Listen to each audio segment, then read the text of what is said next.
know how somebody wants to make sure you read the book? Yeah. All right. Page 2. I'll give you a book. She called me out.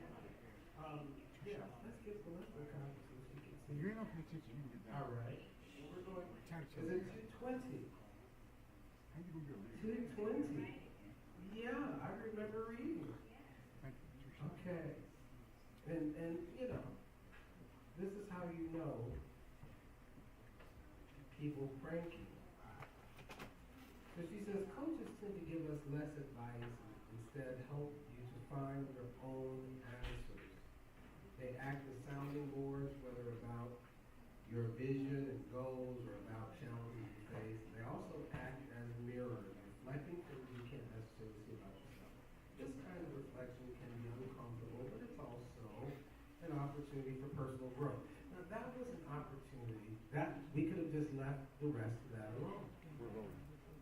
But the best coaches don't just tell you what you want to hear. They challenge you to step into your, is that 220? Oh, 228. And I'm not finding what you're saying. Listen. I told you to get pranked here. Okay. Now. All right, page 220. Yes, 228. We're rolling. Looks like 220 to me, so I want you all to pray for me after the service. Okay. I'm not wearing it right now. Okay. So the best coaches don't just tell you what you want to hear, they challenge you to step up into your fullest potential and help you stay accountable to your stated value and goals. I'll never forget Rev Kev gently calling me out for being late to our meeting and not having my homework completely done. And I read that. That must have had an effect. Did you No, I don't. Do you? I just said, So, Would you like for me to tell you what you said to me? yeah, okay. Red Kev asked me to show up at a level 5 as though my very life depended on it. That I needed to come fully prepared. Not partially prepared, but fully prepared. Yes. So, I was reading this, I was all into it, I'm like, wow, this is fantastic, and then that little moment of, but it's in love, right? It's always in love. I knew that then and I know that now, but it was the reminder that I needed to reprioritize my intentions. That I needed for my intentions to be at a level 5 so that I could show up at a level 5. Wow. All right. That's a good. Has she shown up at a level 5? So, Melissa, you're welcome. Thank you. Okay. Are we all back? I just wanted to use that as an opportunity. Make sure we're all back. Are we yes, sir. With our live streaming? Yes, sir. Let's give some love to our live streamers. Thank you for tuning in, guys. So we are sitting down with Melissa Hall, who has written the book, Dear Drew, Creating a Life Greater Than Grief, or Bigger Than Grief. And she spent the time with us today helping us to get acquainted with her story, but also with this new concept of grief as a language, right? And so we were kind of looking at some of the vocabulary that grief guides us into. You also talked about the moment you felt the shift. Would you call that shifting a spiritual experience? Probably one of the most profound moments of my life because I was struggling with my relationship with God. I was struggling to feel His presence at all. the loss was so devastating and it didn't make sense, and I didn't really trust God at that point. And so when I called out to God in that moment, it was my final, like, if God had not shown up, I don't know what my relationship with him would have been like today. But God came into that room and his presence was right there with me. And when I tell you that a peace filled my heart that I didn't even understand, I mean that. I literally felt my heart expand and a peace just embraced me that I had never known. And it has stayed with me. And So that's, yes, absolutely. It was a spiritual awakening, an embrace from the divine, a moment of undeniable love. The love that I questioned, God brought forward in that moment in such a profound way that there was no way for me to deny it. would you up to that point have, well, you told me you were angry with God. You all weren't necessarily on speaking terms. Well, we were, but it wasn't nice. But you know, did you feel, well, let's talk about that for just a minute. Because I think that some of us may be able to locate ourselves in moments like that. So I want to make a comment and then I'd like to, have you say more.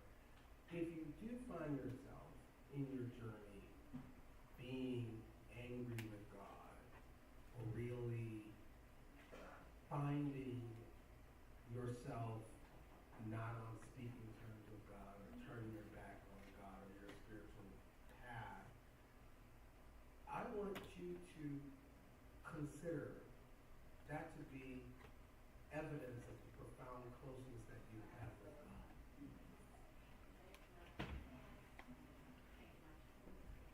You agree?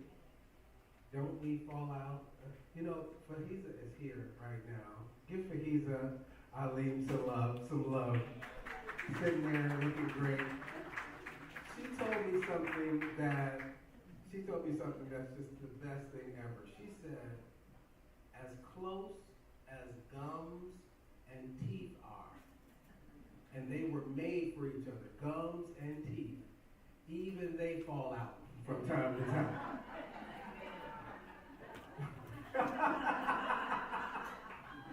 Right? And so that closeness that we have with God can happen, we can have a falling out with God, if you will. And what I want to suggest, that it does not cause God to pull away from you. I believe it's evidence of just how much you trust God. Because if you believe that God has all the power to do anything and everything, and you're still here after the fallout, after maybe the harsh words or the pulling away from, I think God is large enough to hold your anger, hold the bitterness, hold you in the resentment and all of that. Want to say more about that? That's what I want to know. After that moment, I really was very changed, and that change, I didn't fully understand at first. I felt better. I felt more loved by God, but I still was searching for this answer, for some sort of tangible truth or takeaway from that experience. And I remember writing in my journal, and this profound thought came to me. And it was that my consciousness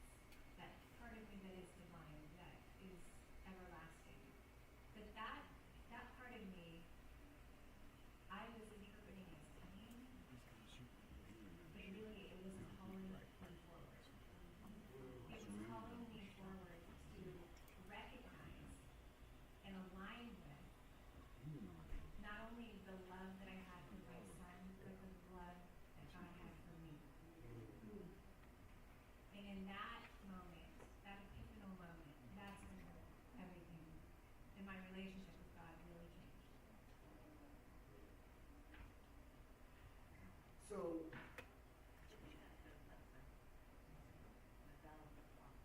who are you now? So now you've come into this kind of awakening. You're not under the pressure any longer. You are feeling your connection with God. How do you start building your life back with a big part of your identity now being altered? Well, if you'll recall, I'm facing a divorce at this point, and so I still At that point. at that point, I'm the other person in that. Go ahead. yes, and I was afraid of my future. I was uncertain about how things were going to look, what my life would become. And then I made a decision because I believe that we all have the power of our choice. And I intentionally made the choice to see the future not as something fearful, but to approach it with deep curiosity. What can it become? Where will my future take me? What kind of impact do I want my life to leave? And that's where we go. Wow. So, if you're having questions or things are coming up, you want to comment, just raise your hand and I'll get you.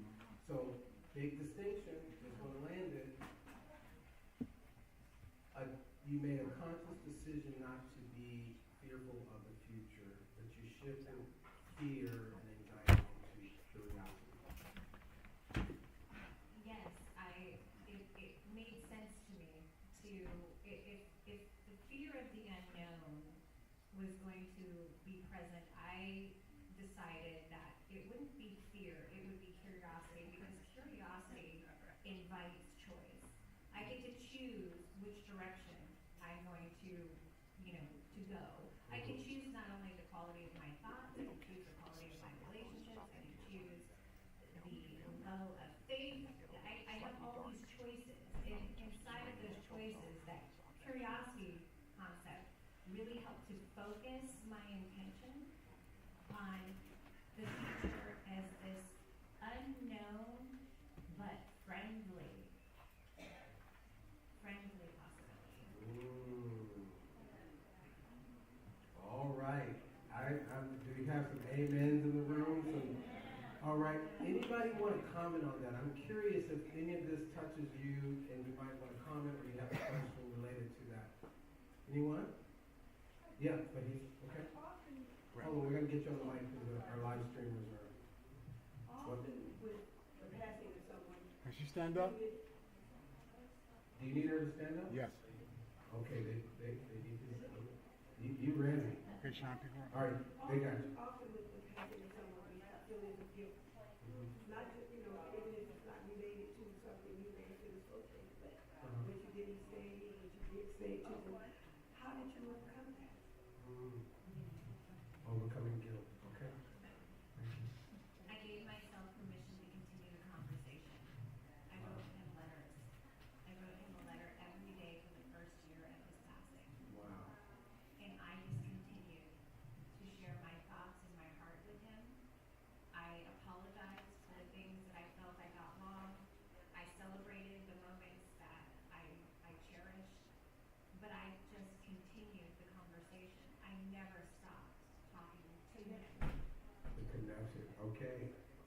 So, Fahiza is pointing out, last week we were talking about the distinction between attachment and connection. And we attach to the physical form. And we feel that when the physical form has passed away from us, we also lose the connection. But this is not true. You want to say more about that? No, that is probably one of the greatest gifts that my life has, revealed to me is that not even death can stop the power of love and the connection that it creates.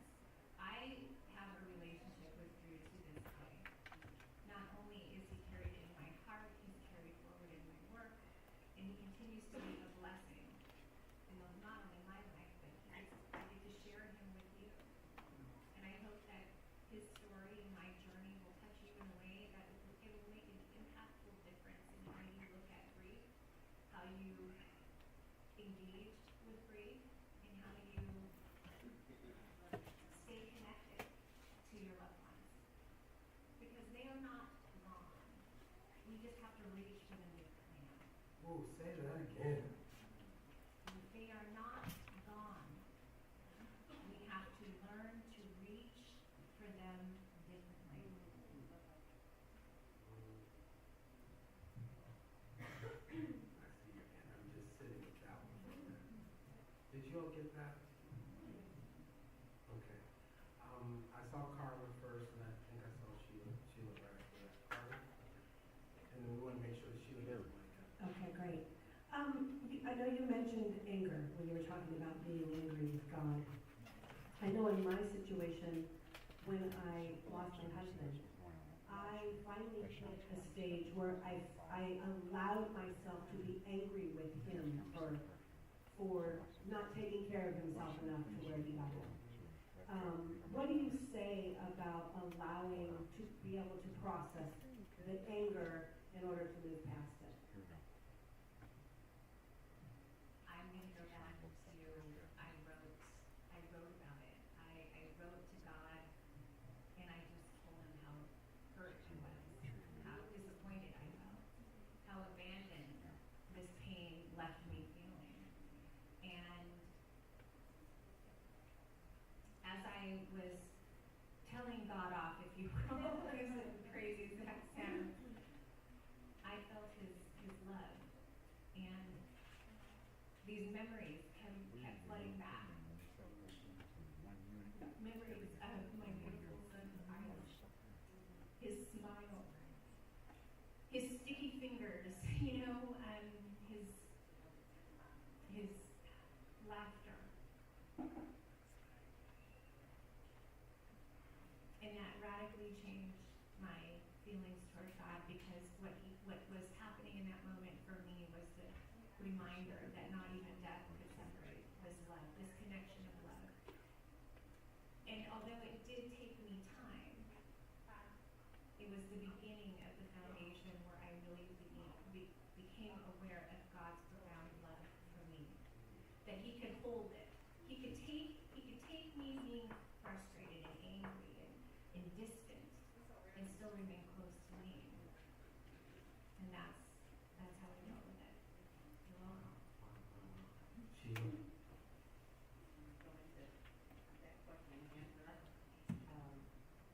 When you talked about moving from fear to courage, I remember thinking that a really specific example of that, how you switched back, how, when it came up, when fear came up, how you made that choice.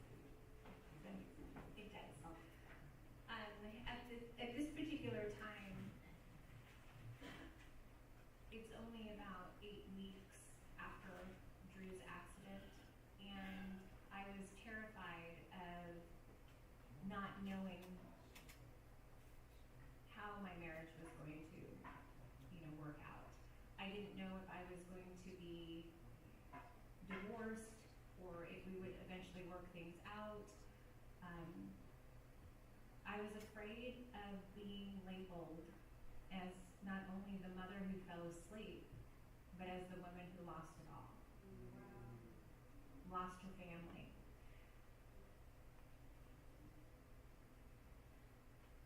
There was a lot to sit with.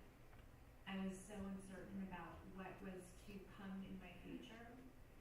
But at some point, the fear and the worry, I recognized I was this spinning top. I was just spinning, and staying in the same place. But I wanted to get somewhere, and so I knew that I was going to have to figure out what that would take to go from the spinning top to actually have a trajectory, to have some forward momentum. And that's when curiosity really came into play. I could become curious about what could happen if I stopped being that spinning top and I started to point towards a decision that felt right and aligned, or a conversation that I needed to have to gain clarity. I let curiosity be my guide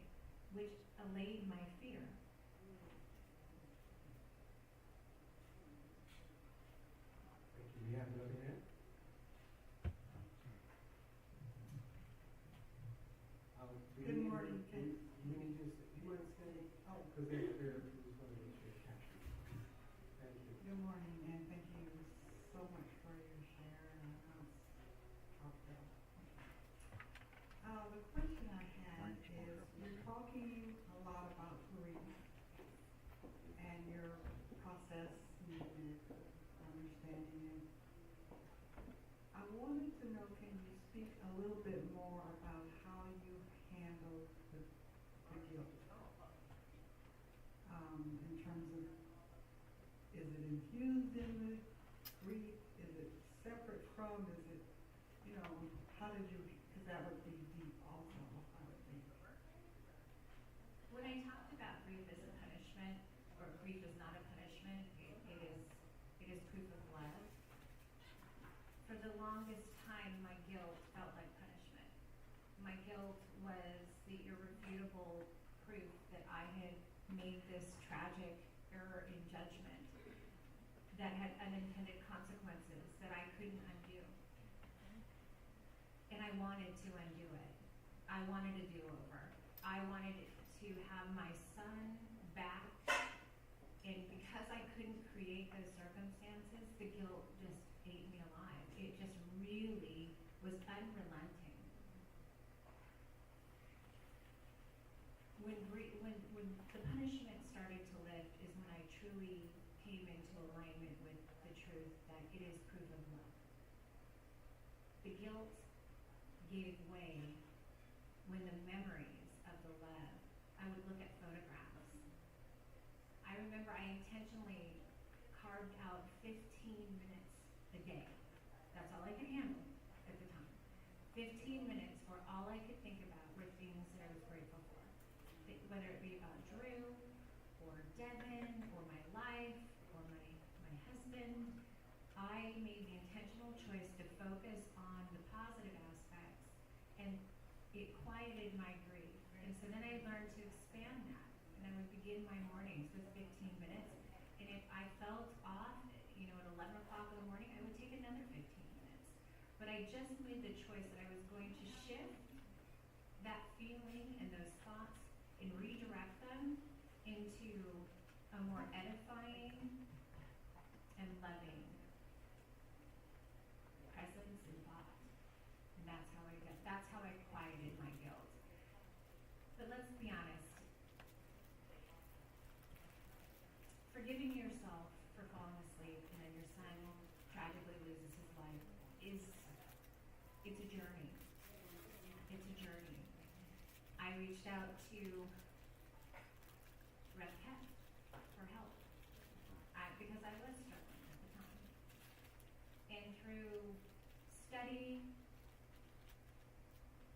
and prayer and journaling, I reconnected to not only my heart, but to my relationship with God.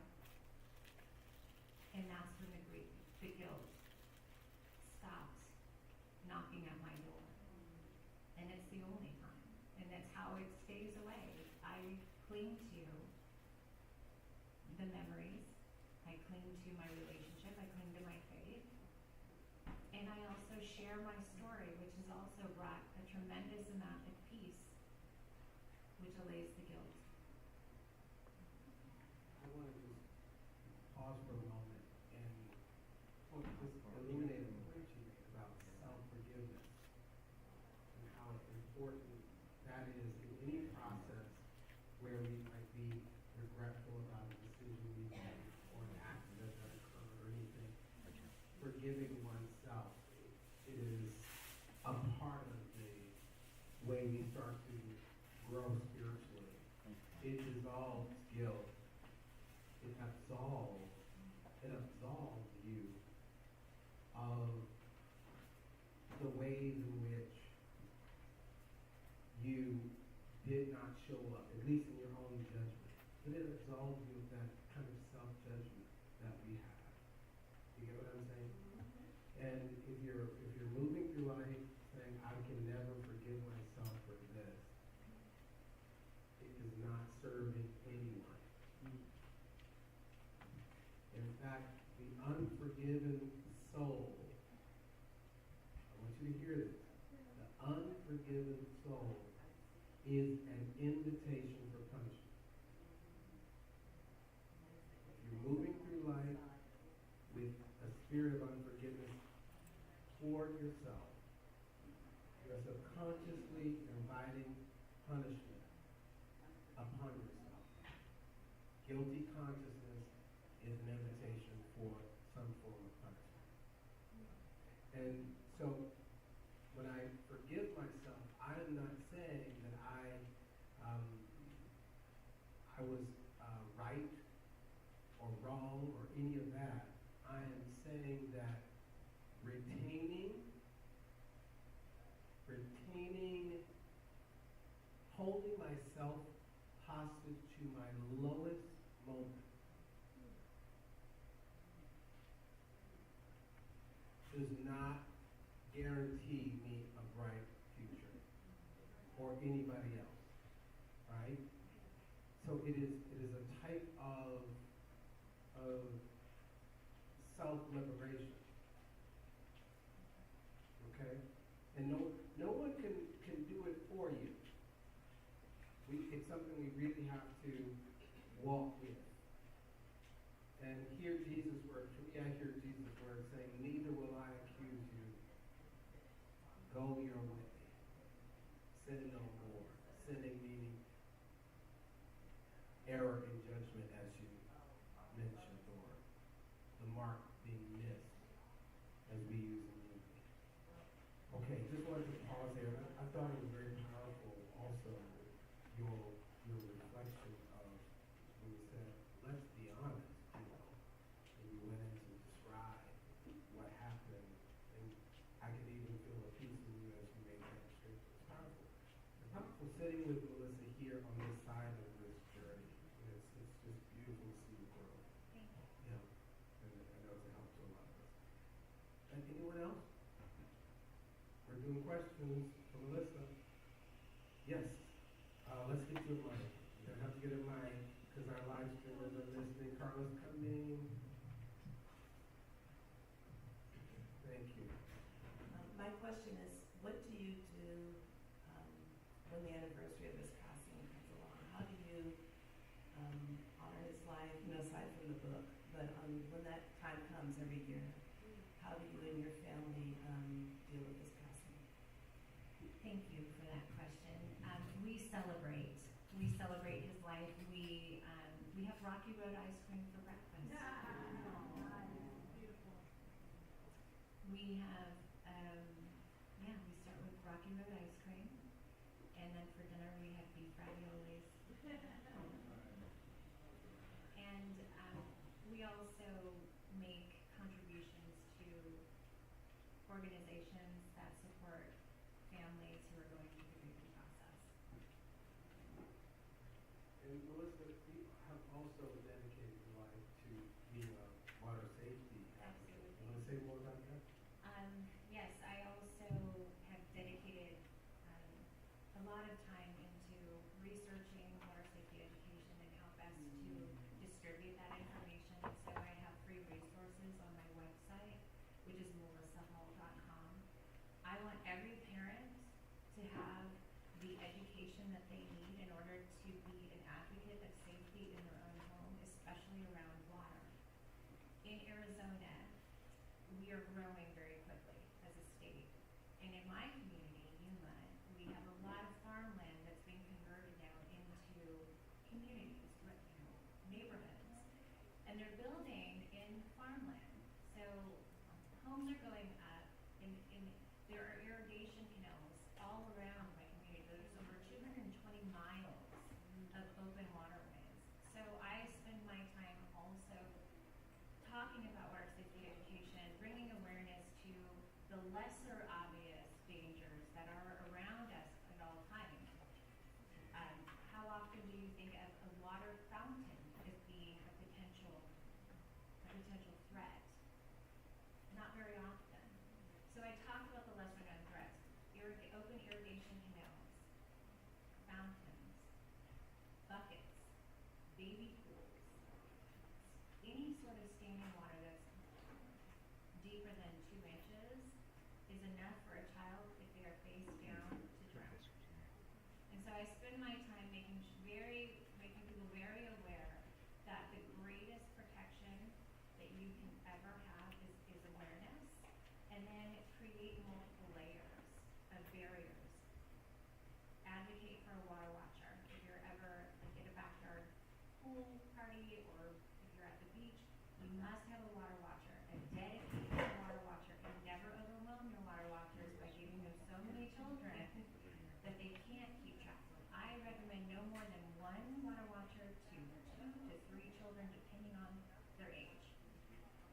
I think that we have to be honest about what it would take for us to really teach our children how to be safe around water. They need to be in swimming lessons early.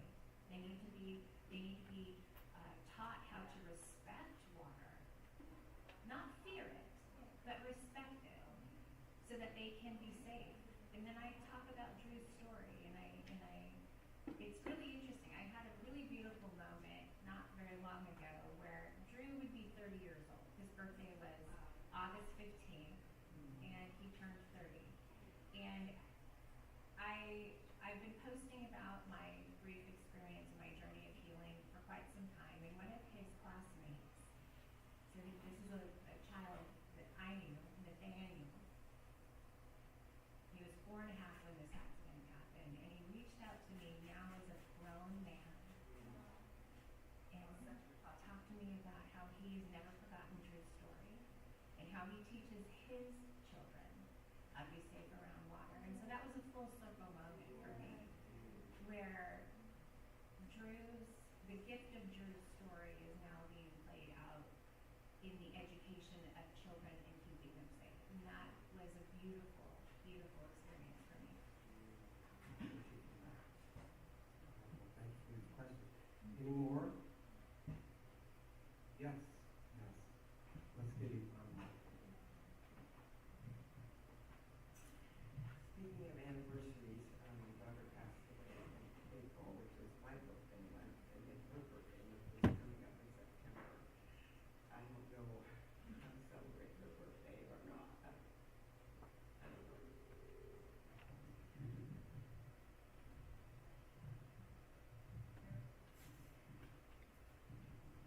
My heart wants to just hold you in your heart. I understand the depth of the pain. I think however you choose to celebrate or honor or reflect on your daughter's life, so long as it's rooted in love and appreciation and gratitude, because you have the blessing of being her mother, right? It's a gift. It's a gift. I think that you will find the ways to celebrate, whether it's you plant a tree or you plant flowers or you make a contribution or you choose to volunteer. Those are all avenues that take us, at least for me, it took me out of just the loss, and it was a contribution to the beauty of their lives. And that's how I chose to look at, the holidays and birthdays and anniversaries. And I will be honest with you, in the beginning it was very hard to know. I tried things, and there were some things that were a great success, but the one thing that I always did was I wrote. I wrote him a letter. And then I collected those letters over the years, and I could reflect back on that first anniversary, that first birthday, that first Christmas, that first New Year's Eve. And I could see my growth and the progression of my honoring of his life over time.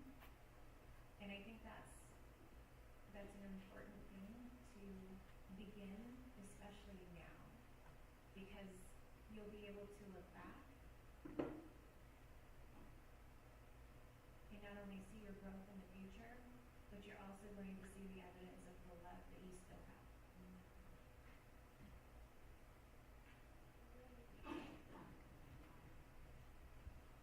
Been taking cough drops, and I think you're making me cough. Is that what the cough drops do? Okay. All right. I thought it was supposed to stop the car. Oh, I would love, after this, if we just have the whole time. Absolutely. But I heard you say something, and I just want to punctuate that. And this is helpful as well. You said, in losing Drew, if you will, I found, I'm paraphrasing, I found God and a newfound purpose. And I think that this may be a door. So in Melissa's case, one of the things she chose to do was to become an advocate and an activist around this work with water safety, establishing really using that tragedy as a way of forming a legacy, you know, thank you for the right, forming a legacy, you know, in her son's memory. And as you're thinking about the causes around your daughter's transition, might it bring you to a place of exploring your relationship with God, and might it bring you to a place of listening to see if there is a purpose and a new calling for you out of this? Just a consideration, not like an assignment or anything, but just kind of having you take a look, because it may be the opening of a whole new world for you. Okay. I will say that service, being in service to others, being in service to safety and water safety specifically, education, did give me a sense of purpose.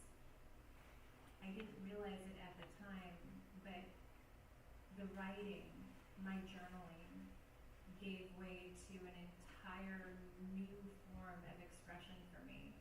I found my voice inside of this experience, and it was unshakable. It was mine. I bled through every one of those minutes after his transition, and I really found my truth, and I rediscovered something that was hard for me at the time, but I discovered how much I needed to love myself. And my purpose went from just being a mother and giving to others, but also to remember and prioritize what I give to myself. I need to give myself grace. I extend it. I extend grace to so many people. Why can't I extend it to myself? Why can't I take a moment and say, Melissa, you are a good mother. You are a good mother the day before, the day of, and every day after. You are a good mother. You loved him. He knew you loved him. He was full of life. And I focused only on his loss for a long time, but when I stopped,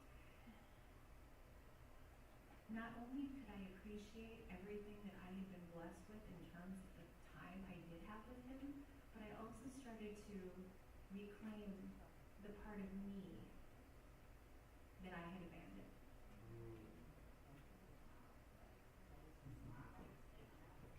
Yes, we have a question over here. Let's get you a mic.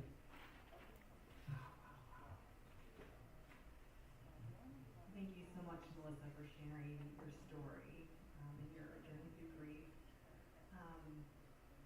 As a mother, there's a lot of validation that comes that you seek from those around you. They validate you as a mother, and that's very meaningful in so many ways. How did you work through situations where maybe that validation was removed from you, or people were very, very harsh towards you?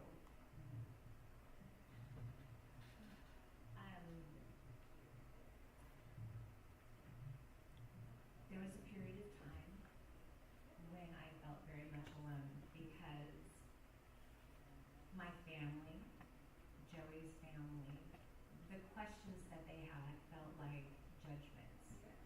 What were you thinking? how could you let that happen? Why didn't you lock the back door? Questions that on the surface, I was even asking myself. But they landed differently when it was coming from someone who wasn't there, who didn't participate in that day. And I finally found it within myself to say, hold on a minute. Hold on a moment, please. I was doing the best I could. I was exhausted. I did ask for help. I did ask for my husband to come home the night before. I told him how exhausted I was. I told him how sick Evan was. Not that I was trying to shift the blame, but I was trying to create the space where I could say to them, I reject that. I reject that judgment. I know. God knows what unfolded that day. And even Drew knows. And I refused to allow myself to take those questions on as a judgment anymore. And once I made that distinction and I set that boundary, my interactions with them were profoundly changed. Because I said, I am a good mother.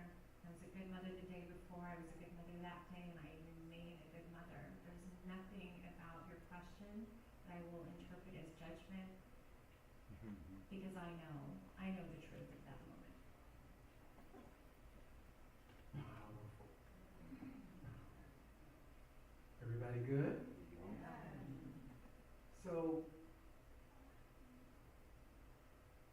as always, by the way, let me just point out a little bit. I'll give you a little peek in the book, and that is, Melissa's been referencing all along, right, that she's written letters to Drew.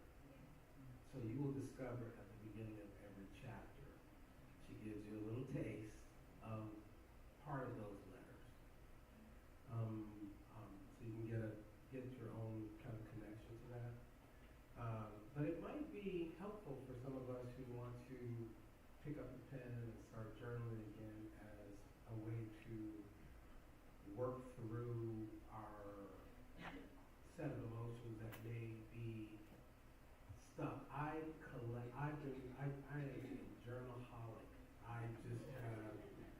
I've got journals on top of journals on top of journals. I've been journaling since I was 12.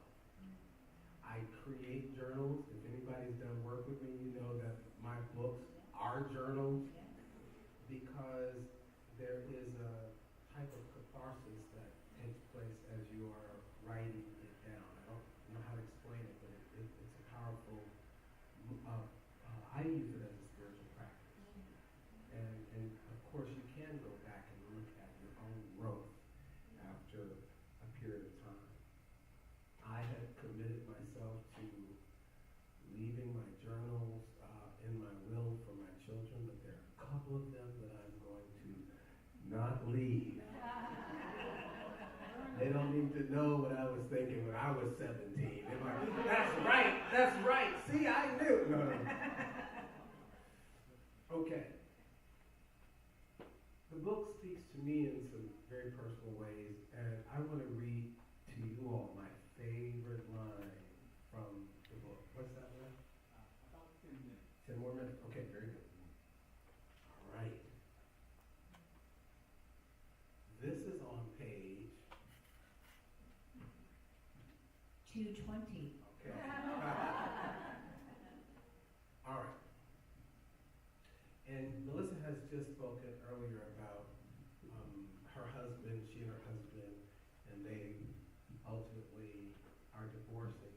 And just since we got to rush along here, she talks about, what happens in their relationship after divorce. Like who they chose to be. And so given my story, I'm like, I am reading this. And here's what she says. Despite 220, the second proper paragraph, okay, and I'm jumping down to the sentence that says, I didn't want to go to war. I wanted to let go. This is my favorite line. I wanted to let go of the parts of us that work, allow for the parts of us that could work, and heal what I needed to so that we could both flourish. Oh. Let me read that again for me, because mine is underlined in my book. I wanted to let go of the parts of us that would, what does it say? Never work. Allow for the parts that could work, and heal what I needed to so that we could both flourish. Now she's writing this in the context of deciding to continue to be engaging with her spouse after the divorce. They stayed in business together. Want to say something? You know. Yes, Joey approached me with the idea of continuing to work together after our divorce. Joey is a dentist, and I run the business side of the dental practices, and he does the clinical work. At the time, it was the last thing that I wanted. I just wanted to kind of create the separation, create the space for me to just heal and move on. But this idea of continuing to work together, something about that made me pause and really question, well, can I do that? Can I really do that? I understand why it would be beneficial to do that from a financial aspect, but do I want to take on trying to manage a relationship with somebody that I've just ended a marriage with? And then I was struck by this idea, well, I'm already doing that. You know, that we had already created that separation in that space. We were a family, we were living in the same house in separate rooms, functioning as this pseudo couple. I had already created that space, and we were just going to make things a bit more permanent. He was going to move out of the house.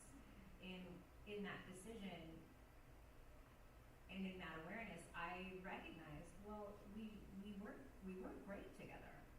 We really do have this ability to see challenges and find solutions that support not only each other, but our children.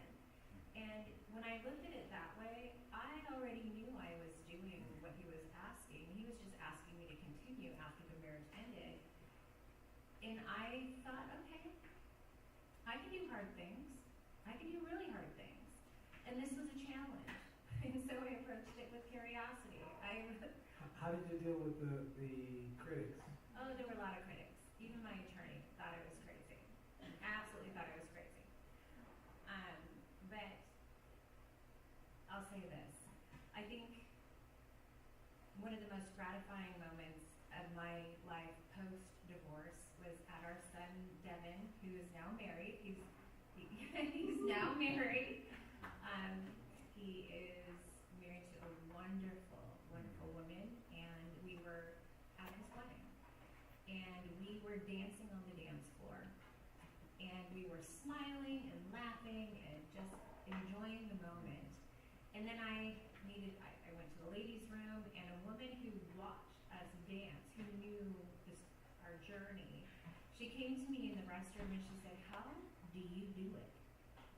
How is it that you can dance and smile and be here with your ex-husband after everything that's transpired in your marriage? How can you do it?" And I said, "Joey is one of my best friends. Why on earth would I want to take the love that brought us together, that is now taken new form in friendship, and limit the joy that I can experience with him in these types of settings? I don't have to pick, or my children don't have to feel awkward about the two of us being in the room together, because we're a united front.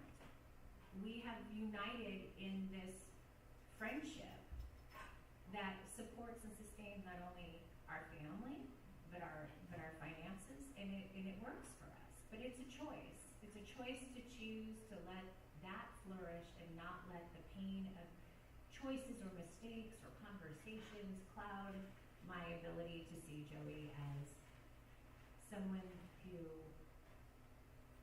is worthy of love, worthy of grace, just like I need grace, and I deserve love.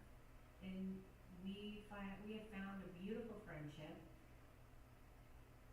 after our marriage ended that I didn't anticipate and I didn't expect, but I'm deeply grateful for.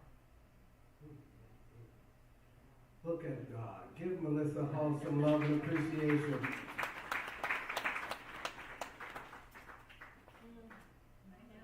Oh, listen. Hey, but you know what? That's what we're all about up in here. Did you hear what I'm saying? You didn't come to Unity of Sacramento not to learn how to work miracles. I'm here for the miracle. You understand? I am here for the miracle. Sincerely, I mean that so sincerely. Joey is a cherished friend. He's a cherished friend. He's not somebody I tolerate, somebody I have to deal with. He's somebody that I value. He's somebody that I respect, and I cherish the friendship that we have come to know. I wanted to say this. When you're reading this book, and I happen to know Melissa, but this is kind of a challenge and one of the issues for all of us. When you read this book, you're going to see that she did her work. That's going to help you see yourself.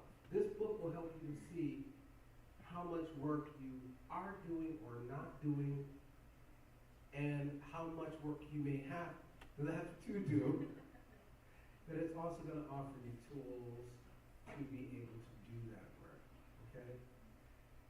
I have to wrap this up. Let me say happy birthday, Deshaun. We didn't sing to you. Happy birthday. Happy birthday. Thank you, Melissa, for joining us. We're going to ask Melissa to go to the patio there so that she can autograph your books and spend a little more time with you. And you just never know. There may be another author coming before us before too long. You just never know. Take care, everybody. Thank you. Thank you all for your questions.